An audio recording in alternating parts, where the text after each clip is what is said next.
Hello everyone, it's Gigabeef here, and today we're completing Gunsmith Part 5. We need a Remington 870 shotgun with a tactical device, Magpul MOE handguard, and a tactical foregrip. Ergo needs to be above 60, but 60 actually will still work, and the recoil sum needs to be less than 500, and as usual, the hidden one, durability above 60 on the base weapon. One thing to note about this quest is once you finish it, don't expect Part 6 to appear straight away. SGA have now time gated these quests, so you need to wait about a day before Gunsmith 6 shows up.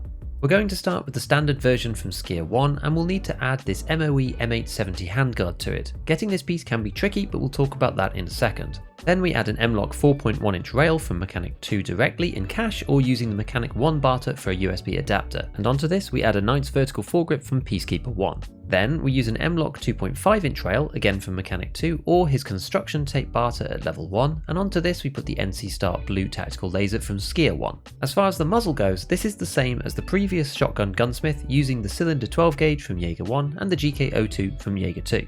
Now we need a stock. The M870 Magpul SGA polymer stock is the one that we want. So between the handguard and the stock, these are both pain points for the build, as the cache purchases are on Mechanic 2, which requires at least level 20.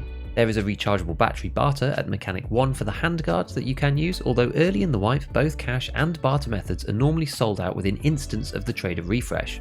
This is the same for the stock as well, with a cache purchase on Mechanic 2 and a barter for 2 AA batteries and 2 D batteries on Mechanic 1, but this tends to have the same problem.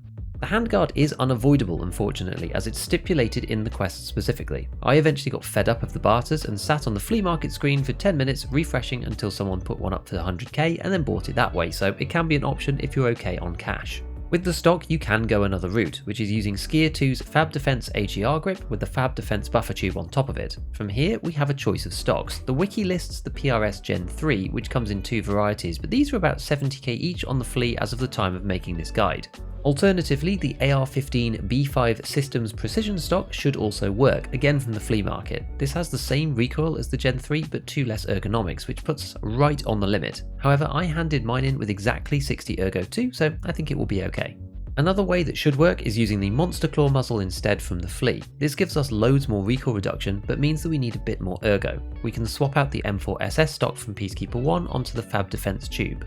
I didn't test this one specifically, but looking at the stats, I can't see any reason why this wouldn't be accepted. And with that, it's on to Gunsmith 6 for the AKM.